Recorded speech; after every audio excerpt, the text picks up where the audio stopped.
naoyainoue versus luisnery at the Tokyo Dome. I mean, that's a special occasion if the fight's going to be taking place there. I know you're expecting over 50,000 fans. Bob, I'm very curious, at this stage of Inoue's career, where would you rank him on all of the fighters you've ever promoted from a skills perspective? Where does he rank? You know, it's scary what I'm seeing. He so overwhelms his opponents, really good opponents, that he's right. That I had never seen a fighter of that size perform the way he has. You know, maybe a Salvador Sanchez had that ability, but even then, he didn't win all his fights by knockout. Inoue goes into these fights, he boxes the guys and then knocks them out. You know, what we're seeing in Inoue is something really special. It's as special for boxing as Ohtani is for baseball. Another Japanese athlete who is doing things in baseball that we've never seen before since Babe Ruth. So, again, Inoue is really, really special. There's no ifs, ands, or buts. We are delighted to have playing a part in his career. This fight on May 6th in the Tokyo Dome is the first one in 30 years, first boxing match since Tyson and Douglas to be in the Tokyo Dome. When they announced the fight in Japan, the tickets sold out in one day. The Japanese are not a very emotional kind of people, but they really are emotional for Inoue, and the Boxing Writers Association has voted him Fighter of the Year for last year, and hopefully they'll be able to make it to their dinner. And that's how we got involved during the pandemic when they couldn't fight in Japan. They brought him over to us because we were doing fights in the bubble. And so we got to know Inoue there, in the United States. And he's a terrific, terrific young man, and one of the greatest fighters I've ever seen. Mm-hmm. I actually had the pleasure of calling Inoue's fight against Maloney on the international feed for ESPN. That one, got to see him up close and personal as well too. But when we talk about the Tokyo Dome, only special fights take place there. Inoue is the favorite, but luisnery is not going to be nowhere near the dog that Buster Douglas was. But Inoue is also taking this fight personally because of the history luisnery has in the country and the misfractions that he's had in previous fights there. What's the mindset, do you think, of Inoue for this one? And could we see a different level of monster unleashed because the fight's a little more personal for him? I mean, how could there be a different level of monster when we've seen the monster? His fight in December. He boxes for a couple of rounds, and then when he is ready, he just takes the guy out. I mean, Nery is a tough Mexican fighter who'll give him a go for a few rounds, and then Inoue will knock him out. Mm-hmm.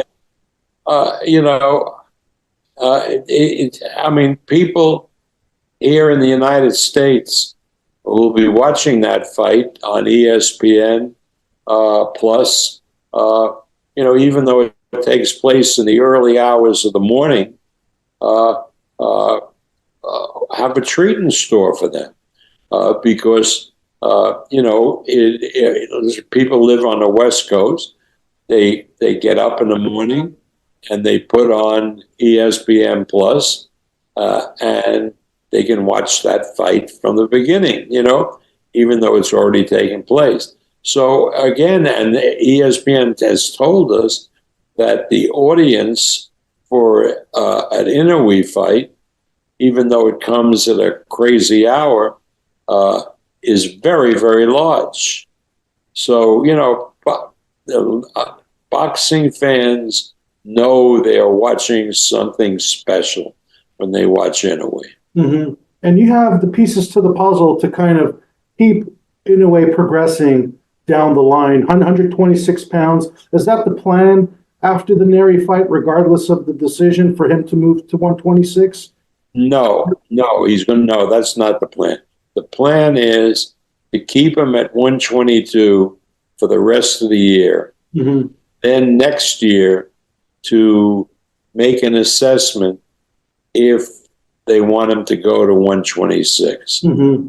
The Japanese don't decide these issues on emotion the way Americans do, or tend to do.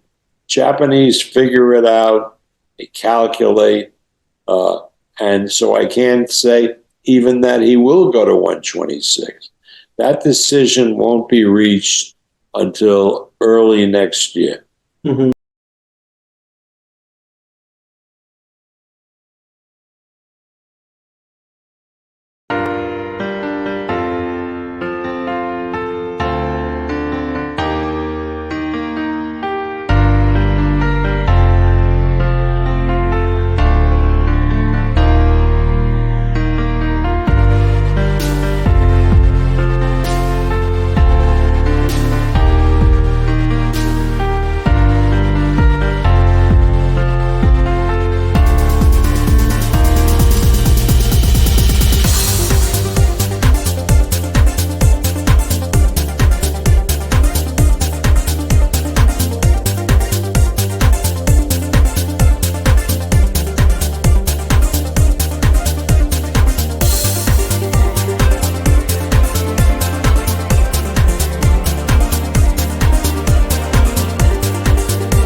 decisive